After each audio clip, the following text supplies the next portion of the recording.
Bonjour à tous et bienvenue dans notre Zoom, aujourd'hui en compagnie de Slobodan Kostadinovic. Bonjour monsieur. Bonjour.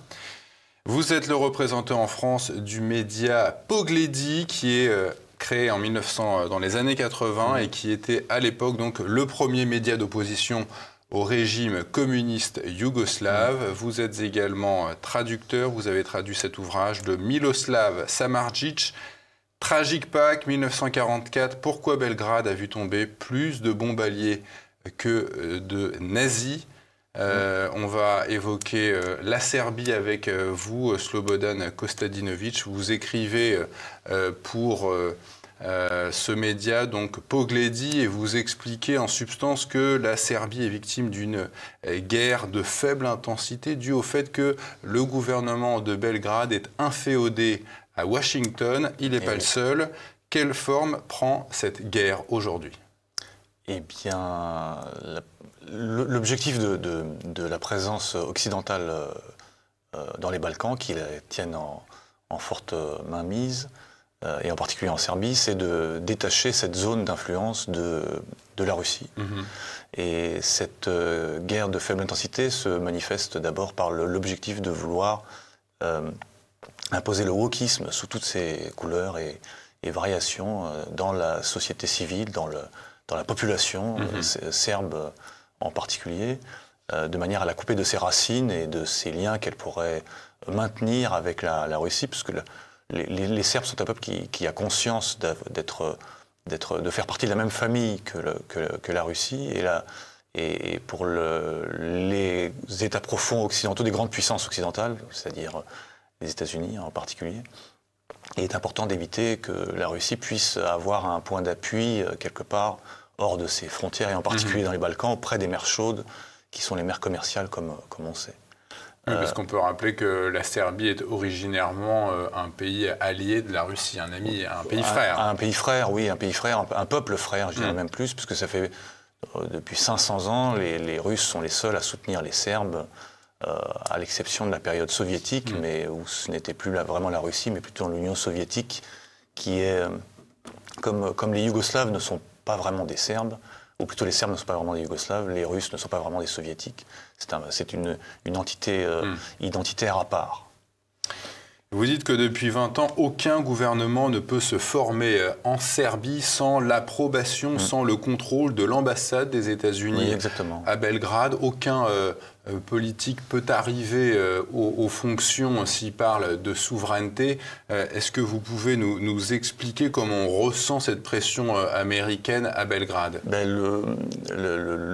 Comment dire, les pressions constantes sont sur aujourd'hui, par exemple depuis un an, sont de faire adopter par la Serbie des sanctions de toutes sortes, et en particulier économiques, à la Russie, ce qui serait une sorte de coup de poignard dans le dos, puisque la Russie est la seule qui soutient l'intégrité territoriale en tant que grande puissance avec la Chine, la seule qui soutient l'intégrité territoriale de la Serbie sur la question du Kosovo-Metochi.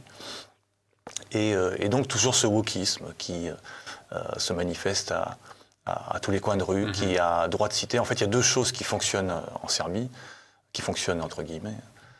C'est le wokisme d'un côté, qui reçoit des largesses, des subventions, aussi bien de l'État que d'étrangers, que l'on ne contrôle pas, qui vise à imposer la théorie du genre, par exemple, dans les ouvrages scolaires, qui existent déjà ici et là, même si les parents se plaignent, ça passe un peu comme je dirais pas comme une lettre à la poste, mais il n'y a aucune réaction qui se fait de la part des pouvoirs publics, ou alors des gesticulations qui se mettent en œuvre et qui ne débouchent sur rien, où l'histoire est enterrée. Et l'autre chose qui fonctionne, c'est le communisme, c'est-à-dire que, en fait, le problème, comme on le montre dans ce livre, Tragic Pack 1944, est que du moment où les communistes ont été imposés comme pouvoir à Belgrade, qui était une des premières révolutions de couleur avant l'heure, alors qu'il y avait un roi et un gouvernement yougoslave pendant la Seconde Guerre mondiale qui était en exil à Londres, comme tous les pays occupés, on a imposé les communistes, et les communistes en arrivant ont fait un nettoyage absolu de toute la société, c'est-à-dire tous les possédants, tous les opposants étaient embastillés s'ils n'étaient pas exécutés, leurs biens saisis, et aujourd'hui dans ces biens qui sont par exemple des biens immeubles, comme des appartements, des résidences, sont habités par les descendants de ceux qui avaient expulsé les propriétaires d'origine. Et donc aujourd'hui, les influences et pressions occidentales se basent là-dessus en ne mettant pas en lumière cette usurpation immobilière ou patrimoniale, en échange de quoi ils allaient soutenir l'intérêt de ces puissances occidentales qui ont cet intérêt de long terme qui est de faire en sorte que la Serbie soit définitivement, les Serbes soient définitivement coupés de la Russie. Alors vous évoquiez un petit peu dans votre réponse les sanctions économiques occidentales contre la Russie. Vous nous apprenez que la Serbie n'a pas pris part à ces sanctions malgré des pressions occidentales. Comment vous expliquez cela par rapport au gouvernement serbe? C'est comme pour l'histoire du Kosovo, du Kosovo Metochi. Depuis 10 ans, en 2013, il y a eu ce qu'on appelle les accords de Bruxelles qui visent à la normalisation des relations entre la Serbie d'un côté et sa province du Kosovo Metochi, gouvernée par un gouvernement provisoire dans les textes, si on se base sur la résolution du Conseil de sécurité des Nations Unies de 1999. Normalisation des relations, dialogue entre ces deux entités, alors qu'en fait il y en a une qui vote l'indépendance, qui vote pas l'indépendance, c'est-à-dire qui décide l'indépendance unilatéralement sans avoir même ni consulté quiconque dans cette démarche, et l'autre qui officiellement ne veut pas reconnaître cette indépendance. Et depuis 10 ans, des accords, des discussions ont lieu, des pourparlers, des rencontres se font, et d'ailleurs pas plus tard qu'hier, le président de la Serbie est à Bruxelles pour mettre en forme et légaliser signer la capitulation, ce qui sera vécu comme une capitulation. Et donc si ça prend 10 ans, et en fait ça prend plus de temps que ça encore, c'est parce qu'on sait bien que les Serbes, au plus profond d'eux-mêmes, se rendent bien compte qu'ils font partie de la même famille que les Russes. Donc faire adopter des sanctions par la Serbie contre la Russie, ça serait vécu par la population comme une catastrophe, une trahison, même s'il n'y a pas, c'est pas l'amour parfait entre les deux pays, j'entends aujourd'hui. Toujours est-il qu'il y a au fond de chaque Serbe, il y a ce lien indéfectible vis-à-vis de la Russie, et que même s'il y a des pressions, eh bien, il faut les freiner et résister autant que possible. Donc le gouvernement serbe est quand même à l'écoute du peuple.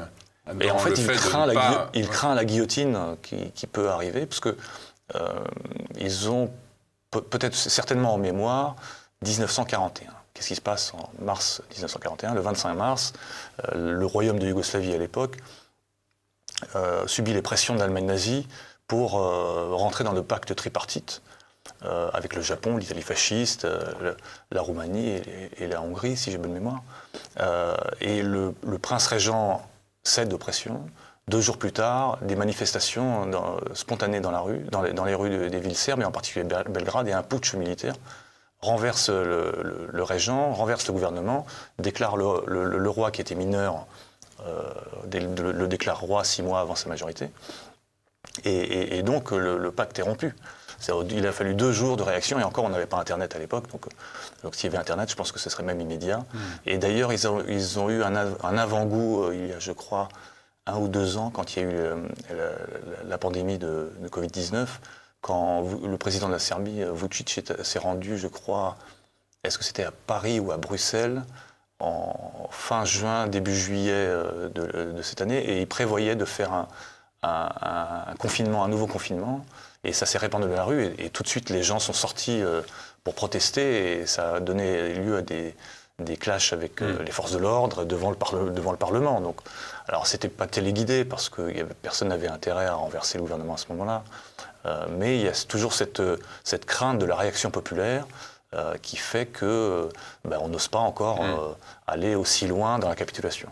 Alors on sait qu'il y a plusieurs hommes politiques serbes Je pense que c'est le cas au sein du gouvernement de Belgrade qui milite pour une entrée de la Serbie dans l'UE, voire même dans l'OTAN.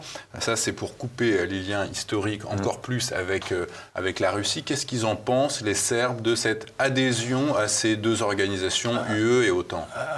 Alors le problème pour cette question-là, en tout cas pour ce qui est de l'OTAN, il y a très peu de Serbes qui sont favorables à l'entrée de la Serbie dans cette organisation, parce qu'ils ont toujours en mémoire 1999 et l'agression de l'OTAN sur la Serbie, parce qu'on ne le dit jamais assez, on parle d'agression russe sur l'Ukraine, mais pourquoi on ne parlerait pas de l'agression de l'OTAN sur la Serbie en 99, puisque c'est exactement la même chose.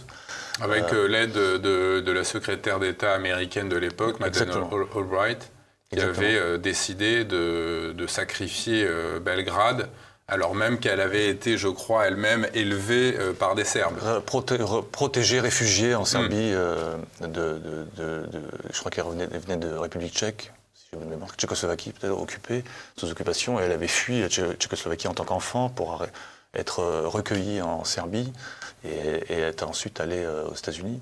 Mais en fait, elle était américaine, donc l'intérêt de l'État profond américain, c'est clairement ce que je disais au début, c'est de faire en sorte d'éviter l'accès de la Russie aux mers chaudes, qui sont les mers commerciales, qui permettent de développement culturel, économique, la promotion de l'identité russe dans le monde et toutes ces choses-là. C'était pour cette raison-là, les bombardements sur Belgrade par l'OTAN, c'était déjà en lien avec la Russie.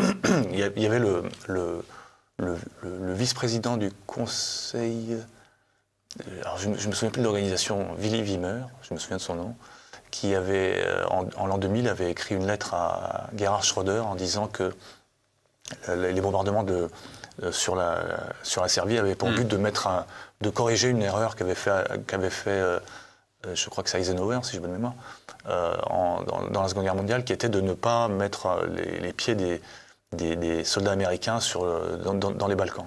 Et en fait, c'était ça le but. Le but, c'était vraiment de mettre une base militaire américaine dans les Balkans pour contrer cette expansion potentielle russe par ce biais. Ce qui d'ailleurs est arrivé puisque quelques années après seulement l'agression de l'OTAN sur la Serbie, les Américains, sans demander rien à personne, ont construit une base militaire qui est l'une des plus grandes bases américaines dans le monde, qui s'appelle Bondsteel, qui est au Kosovo, et où ils sont toujours stationnés. Donc c'est vraiment ça le... On va y venir au Kosovo un petit peu plus loin dans cet entretien, et justement vous parliez en début d'entretien d'une guerre de faible intensité. Néanmoins, vous avez constaté au nord de la Serbie, à la frontière avec la Hongrie, des faits de guerre. C'est des migrants marocains qui se sont affrontés en bande organisée à coups de Kalachnikov avec des Afghans. Comment les autorités serbes gèrent ce genre d'affrontement ouvert? Mais difficilement. Alors, c'est pas vraiment une guerre, hein. On est loin de là, mais c'est des rivalités entre criminels, grandes gangs criminels de passage de clandestins et autres. Mais très difficilement. La Serbie est submergée, comme tous les pays d'ailleurs par lesquels transitent ces migrants. Et en l'occurrence, ça n'aurait pas eu donné de réaction si les réseaux sociaux serbes n'avaient pas été inondés d'images où on entendait des tirs de Kalachnikov en pleine nuit, ce qui avait affolé la population et qui a forcé l'État à réagir et donc à envoyer des forces de police antiterroristes à deux zones, une frontalière de la Hongrie, l'autre de la Roumanie, où ils ont capturé dans chacun des deux endroits une centaine de migrants, dont des anciens officiers de l'armée afghane, un sniper, et des gens donc recherchés pour terrorisme par Interpol, qui avaient d'ailleurs été mis sur Interpol par la France, notamment, d'après ce que j'ai lu dans la presse. Oui, 105 clandestins capturés, dont 25 recherchés par Interpol, exact. Et ça n'aurait jamais eu lieu s'il n'y avait pas cette flambée sur les réseaux sociaux du kidam moyen en Serbie. Parce que jusque-là, il y a eu il y a régulièrement des événements tragiques qui se passent avec des migrants, des agressions, des vols, des tentatives de viol, qui en général se terminent par la police ne peut rien faire, parce que ça vient de Belgrade, et Belgrade elle ne sait pas quoi faire en fait, puisqu'on lui impose de garder ses migrants, de ne pas les renvoyer. Donc, Les autorités du Kosovo, venons-en à ce pays, État fantoche, voisin de la Serbie, il se trouve au sud du territoire serbe.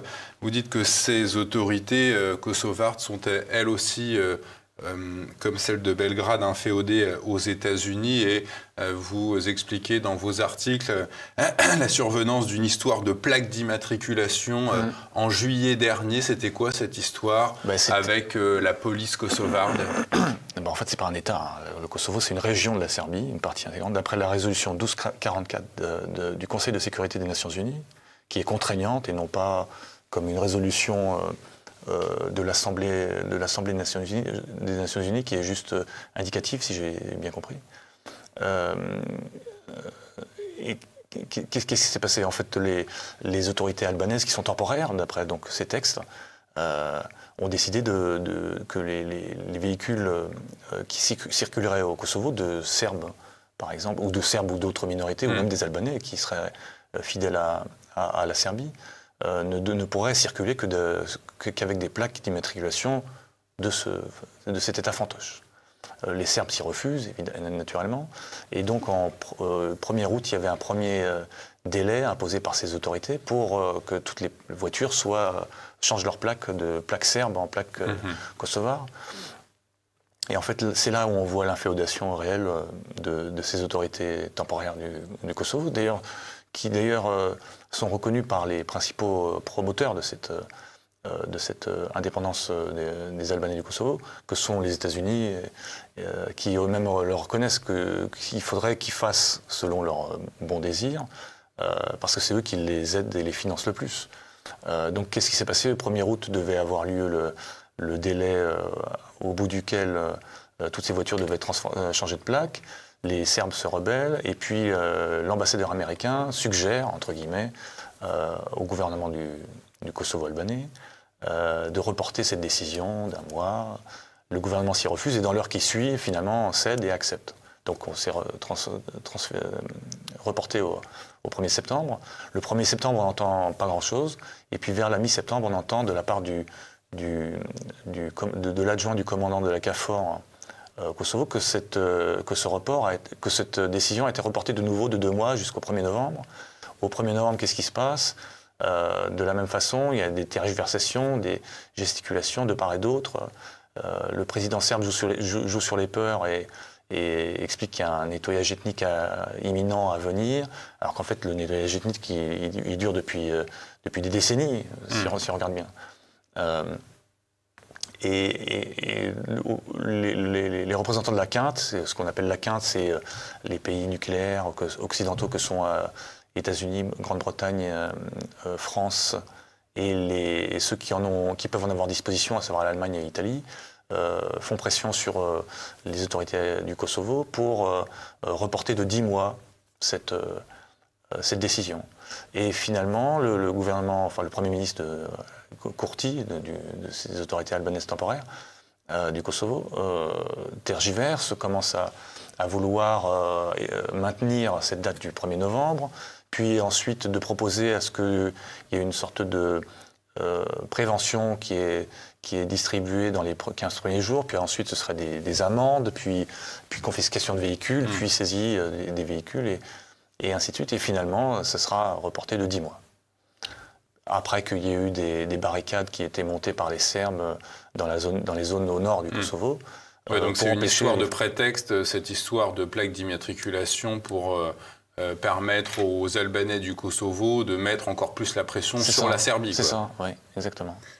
Vous évoquiez à l'instant ces histoires de nettoyage ethnique. Le président serbe Vučić avait quand même mis en garde contre un tel risque imminent des Serbes par les Albanais du Kosovo. Ça prend quelle forme en Serbie, ce risque de nettoyage ethnique à la frontière? C'est continuel presque quotidien, où il y a des vexations, des pressions, des tracasseries. Par exemple, pendant cette histoire de plaques, il y a eu dans le sud du Kosovo, en Metochi d'ailleurs, si j'ai bonne mémoire, donc c'est sud-ouest du Kosovo, Metochi, où un vigneron, l'un des plus grands vignerons serbes de la région, qui est isolé au milieu de villages albanais, qui se voit imposé la saisie de ces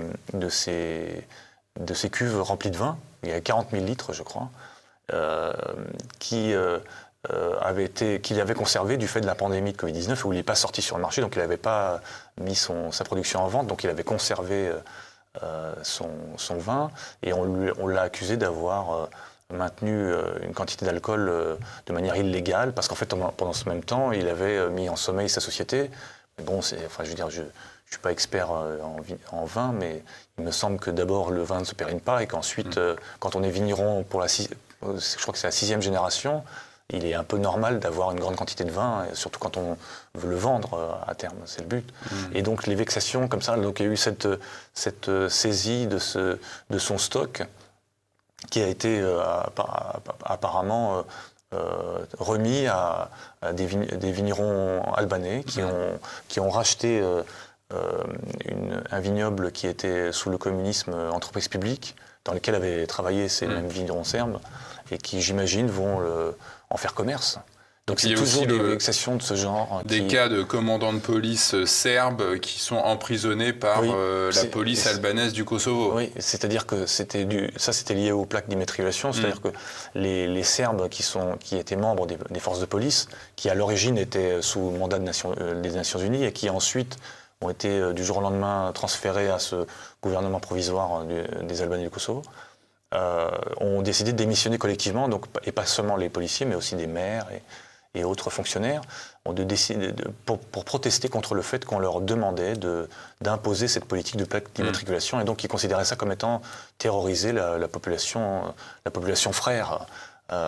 Et ensuite, après leur démission, quand ils se rendaient en Serbie centrale, donc en traversant la ligne de démarcation entre Kosovo et Serbie centrale, au retour ou à l'aller, se faisaient arrêter par la police albanaise, et certains sont même emprisonnés. Alors c'était la raison pour laquelle les Serbes avaient élevé des barricades pour empêcher l'effort spécial de cette police illégitime albanaise de rentrer dans les zones serbes dans le nord du Kosovo.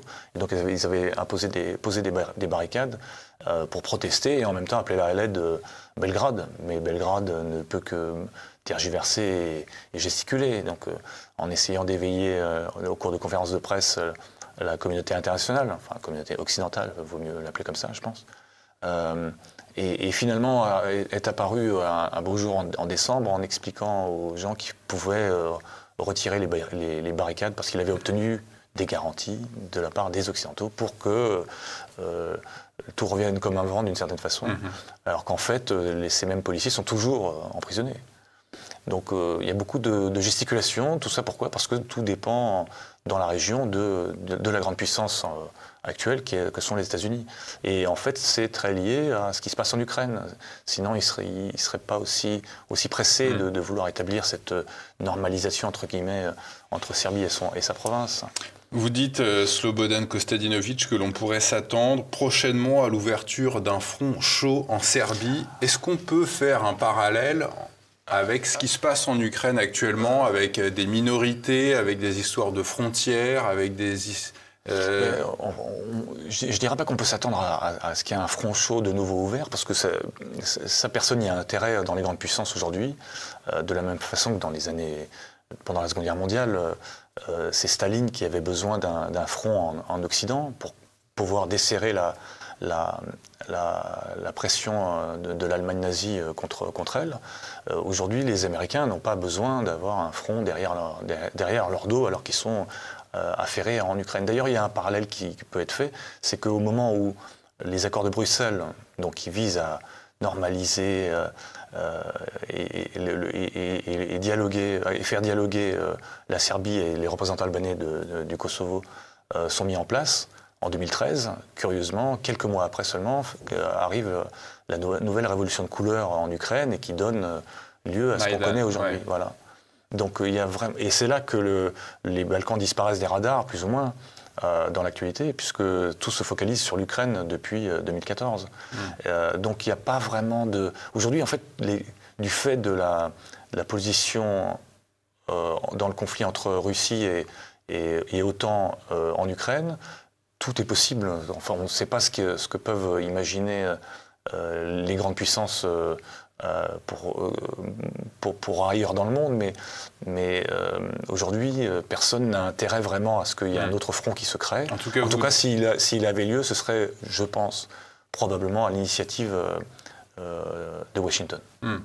Et vous dites d'ailleurs que le président serbe Aleksandar Vučić est totalement, on l'a dit, soumis aux intérêts de Washington, à l'ambassade états-unienne à Belgrade. Vous dites que c'est un espèce de Macron local, ce président Vučić. Oui, parce qu'il est capable de dire, concernant un sujet, quelque chose le matin et tout son contraire l'après-midi.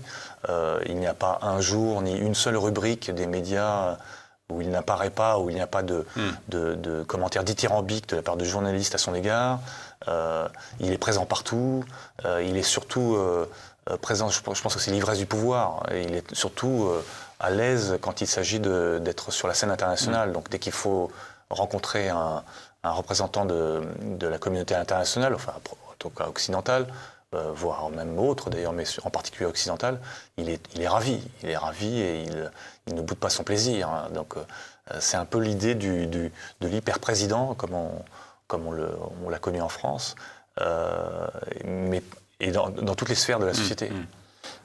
Slobodan Kostadinović, je rappelle le titre de l'ouvrage que vous avez traduit, Tragic Pact 1944, c'est signé Miloslav Samardžić, excusez-moi. Pourquoi Belgrade a vu tomber donc plus de bombes alliées que nazis? C'est sur l'histoire du martyr de la Serbie pendant la Seconde Guerre mondiale, et martyr, on l'a vu avec vous, qui continue de manière un peu plus feutrée, étouffée aujourd'hui, mais qui est bien là. Merci d'avoir répondu à nos questions, Slobodan Kostadinović. C'est moi qui vous remercie de m'avoir invité.